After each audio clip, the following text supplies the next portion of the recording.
بسم اللہ الرحمن الرحیم یا ایہا الذین آمنوا اتقوا اللہ ولتنظر نفس ما قدمت لغد واتقوا اللہ ان اللہ خبیر بما تعملون۔ اے ایمان والو، اللہ سے ڈرتے رہو اور ہر شخص کو دیکھنا چاہیے کہ اس نے کل یعنی آخرت کے لیے کیا سامان بھیجا ہے، اور ہم پھر کہتے ہیں کہ اللہ سے ڈرتے رہو، بے شک اللہ تمہارے سب اعمال سے خبردار ہے۔ بسم اللہ الرحمن الرحیم الحمد للہ رب العالمین والصلاة والسلام على اشرف الانبیاء والمرسلین وعلى آلہ واصحابہ اجمعین ومن تبعہم باحسان الى یوم الدین۔ قابل صد احترام حضرات شائقین و شائقات سچا پیغام، السلام علیکم ورحمۃ اللہ وبرکاتہ۔ آج کی محفل میراث النبی کے نورانی پروگرام میں آپ کا استقبال ہے۔ اہلا و سہلا مرحبا۔ ہم آپ تمام حضرات و مستورات کا خیر مقدم کرتے ہیں۔ محترم حضرات و خواتین، تعلیم کا آغاز ہو رہا ہے۔ سب سے پہلے آداب تعلیم کا لحاظ کرتے ہوئے تعلیم کی طرف متوجہ ہو جائیں۔ پورے دھیان سے سننا، عمل کی نیت سے سننا اور تبلیغ کی نیت سے سننا، یعنی سنی ہوئی باتیں دوسروں تک پہنچانے کے جذبے سے سننا۔ چند خاص آداب تعلیم ہیں، امید ہے کہ آپ حضرات ان آداب کا ضرور خیال رکھیں گے۔ جزاکم اللہ۔ بسم اللہ الرحمن الرحیم۔ حضرت انس ابن مالک رضی اللہ عنہ سے روایت ہے کہ رسول اکرم صلی اللہ علیہ وسلم نے اپنے صحابہ میں سے ایک صحابی سے فرمایا، اے فلاں، کیا تم نے شادی کر لی؟ انہوں نے عرض کیا، اے اللہ کے نبی، شادی نہیں کی اور نہ میرے پاس اتنا مال ہے کہ میں شادی کر سکوں، یعنی میں غریب ہوں۔ آپ صلی اللہ علیہ وسلم نے پوچھا، تمہیں سورہ اخلاص یاد نہیں؟ عرض کیا، جی ہاں یاد ہے۔ آپ صلی اللہ علیہ وسلم نے ارشاد فرمایا، یہ سورت ثواب میں تہائی قرآن کے برابر ہے۔ پوچھا، کیا تمہیں سورہ اذا جاء نصر اللہ والفتح یاد نہیں؟ عرض کیا، جی ہاں یاد ہے۔ ارشاد فرمایا، یہ سورت ثواب میں چوتھائی قرآن کے برابر ہے۔ پوچھا، کیا تمہیں قل یا ایھا الکافرون یاد نہیں؟ عرض کیا، جی ہاں یاد ہے۔ نبی کریم صلی اللہ علیہ وسلم نے ارشاد فرمایا، یہ سورت ثواب میں چوتھائی قرآن کے برابر ہے۔ پوچھا، کیا تمہیں سورہ اذا زلزلت الارض یاد نہیں؟ عرض کیا، جی ہاں یاد ہے۔ آپ صلی اللہ علیہ وسلم نے ارشاد فرمایا، یہ سورت ثواب میں چوتھائی قرآن کے برابر ہے، شادی کر لو، شادی کر لو۔ نبی کریم صلی اللہ علیہ وسلم کے ارشاد کا مقصد یہ ہے کہ جب تمہیں یہ صورتیں یاد ہیں تو تم غریب نہیں ہو بلکہ مالدار ہو، غنی ہو، لہذا تمہیں شادی کر لینی چاہیے۔ حضرت ابو ہریرہ رضی اللہ عنہ فرماتے ہیں، میں ایک مرتبہ نبی کریم صلی اللہ علیہ وسلم کے ساتھ آیا۔ آپ صلی اللہ علیہ وسلم نے ایک آدمی کو قل هو اللہ احد پڑھتے ہوئے سن کر ارشاد فرمایا، واجب ہو گئی۔ میں نے پوچھا، اے اللہ کے نبی، کیا واجب ہو گئی؟ ارشاد فرمایا، جنت واجب ہو گئی۔ حضرت ابو ہریرہ رضی اللہ عنہ فرماتے ہیں، میں نے چاہا کہ ان صاحب کے پاس جا کر یہ خوشخبری سنا دوں، پھر مجھے ڈر ہوا کہ نبی کریم صلی اللہ علیہ وسلم کے ساتھ دوپہر کا کھانا چھوٹ نہ جائے، تو میں نے کھانے کو ترجیح دی، یعنی آپ صلی اللہ علیہ وسلم کے ساتھ کھانا کھانا سعادت کی بات ہے۔ پھر ان صاحب کے پاس گیا تو دیکھا کہ وہ جا چکے تھے۔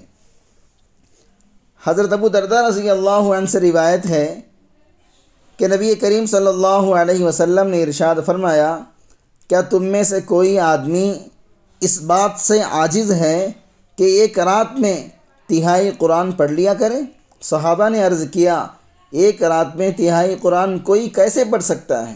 نبی کریم صلی اللہ علیہ وسلم نے ارشاد فرمایا، قل هو اللہ احد تہائی قرآن کے برابر ہے۔ حضرت معاذ ابن انس جوہنی رضی اللہ عنہ سے روایت ہے کہ نبی کریم صلی اللہ علیہ وسلم نے ارشاد فرمایا، جس شخص نے 10 مرتبہ سورہ قل هو اللہ احد پڑھی، اللہ تعالیٰ جنت میں اس کے لیے ایک محل بنا دیں گے۔ حضرت عمر رضی اللہ عنہ نے عرض کیا، اے اللہ کے نبی، پھر تو میں بہت زیادہ پڑھا کروں گا۔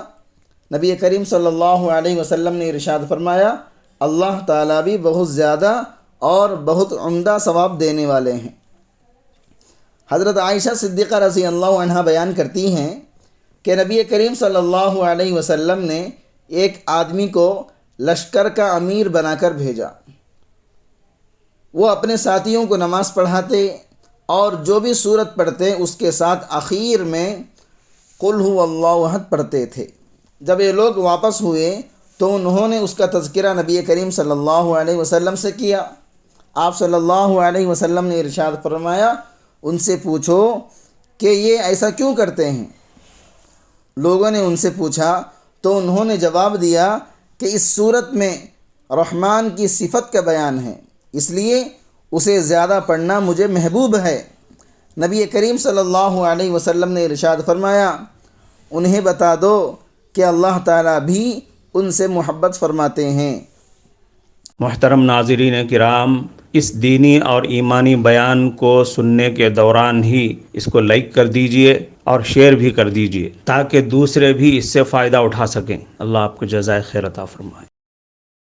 حضرت عائشہ صدیقہ رضی اللہ عنہا سے روایت ہے کہ نبی کریم صلی اللہ علیہ وسلم کا معمول تھا جب رات کو سونے کے لیے لیٹتے تو دونوں ہتھیلیوں کو ملاتے اور قل هو اللہ احد پڑھتے اور قل اعوذ برب الفلق اور قل اعوذ برب الناس پڑھ کر ہتھیلیوں پر دم کیا کرتے۔ پھر جہاں تک آپ صلی اللہ علیہ وسلم کے مبارک ہاتھ پہنچ سکتے ان کو جسم مبارک پر پھیرتے، پہلے سر اور چہرے اور جسم کے سامنے کے حصے پر پھیرتے۔ یہ عمل آپ صلی اللہ علیہ وسلم 3 مرتبہ کرتے۔ حضرت عبداللہ ابن خبیب رضی اللہ عنہ روایت کرتے ہیں کہ مجھ سے نبی کریم صلی اللہ علیہ وسلم نے ارشاد فرمایا، کہو، میں چپ رہا۔ پھر ارشاد فرمایا، کہو، میں چپ رہا۔ پھر ارشاد فرمایا، کہو۔ میں نے عرض کیا، اے اللہ کے نبی، کیا کہوں؟ ارشاد فرمایا، صبح اور شام قل هو اللہ احد، قل اعوذ برب الفلق، قل اعوذ برب الناس 3 مرتبہ پڑھ لیا کرو۔ یہ صورتیں ہر تکلیف دینے والی چیز سے تمہاری حفاظت کریں گی۔ بعض علماء کے نزدیک ارشاد نبوی کا مقصد یہ ہے کہ جو لوگ زیادہ نہ پڑھ سکیں وہ کم از کم یہ 3 صورتیں صبح اور شام پڑھ لیا کریں، یہی انشاءاللہ کافی ہو جائیں گی۔ حضرت عقبہ ابن عامر رضی اللہ عنہ فرماتے ہیں کہ نبی کریم صلی اللہ علیہ وسلم نے مجھ سے ارشاد فرمایا، اے عقبہ، تم اللہ تعالیٰ کے نزدیک سورہ قل اعوذ برب الفلق سے زیادہ محبوب اور اس سے زیادہ جلد قبول ہونے والی اور کوئی صورت نہیں پڑھ سکتے، لہذا جہاں تک تم سے ہو سکے اس کو نماز میں پڑھنا مت چھوڑو۔ حضرت عقبہ ابن عامر رضی اللہ عنہ سے روایت ہے کہ نبی کریم صلی اللہ علیہ وسلم نے ارشاد فرمایا، کیا تمہیں معلوم نہیں کہ آج رات جو آیتیں مجھ پر نازل کی گئیں وہ ایسی بے مثال آیتیں ہیں کہ ان جیسی آیات دیکھنے میں نہیں آئیں۔ وہ سورہ قل اعوذ برب الفلق اور سورہ قل اعوذ برب الناس ہیں۔ حضرت عقبہ ابن عامر رضی اللہ عنہ فرماتے ہیں، میں سفر میں نبی کریم صلی اللہ علیہ وسلم کے ساتھ جحفہ اور ابوا کے درمیان چل رہا تھا کہ اچانک آندھی اور سخت اندھیرا ہم پر چھا گیا۔ نبی کریم صلی اللہ علیہ وسلم قل اعوذ برب الفلق اور قل اعوذ برب الناس پڑھ کر اللہ تعالیٰ کی پناہ لینے لگے اور مجھ سے ارشاد فرمانے لگے، عقبہ، تم بھی یہ 2 صورتیں پڑھ کر اللہ تعالیٰ کی پناہ لے لو۔ کسی پناہ لینے والے نے ان جیسی 2 صورتوں کی طرح کسی چیز سے پناہ نہیں لی، یعنی اللہ تعالیٰ کی پناہ لینے میں کوئی دعا ایسی نہیں ہے جو ان دو صورتوں کی طرح ہو۔ اس خصوصیت میں یہ 2 صورتیں بے مثال ہیں۔ حضرت عقبہ رضی اللہ عنہ فرماتے ہیں، میں نے نبی کریم صلی اللہ علیہ وسلم کو امامت کرتے وقت ان 2 صورتوں کو پڑھتے ہوئے سنا۔ حضرت نواس ابن سمعان کلابی رضی اللہ عنہ فرماتے ہیں کہ میں نے نبی کریم صلی اللہ علیہ وسلم کو یہ ارشاد فرماتے ہوئے سنا، قیامت کے دن قرآن مجید کو لایا جائے گا اور وہ لوگ بھی لائے جائیں گے جو اس پر عمل کیا کرتے تھے۔ سورہ بقرہ اور سورہ آل عمران جو قرآن کی سب سے پہلی صورتیں ہیں، پیش پیش ہوں گی، آگے آگے ہوں گی۔ کفارہ مجلس کی دعا پڑھ لیجئے۔ سبحانک اللہم و بحمدک، اشہد ان لا الہ الا انت، استغفرک و اتوب الیک۔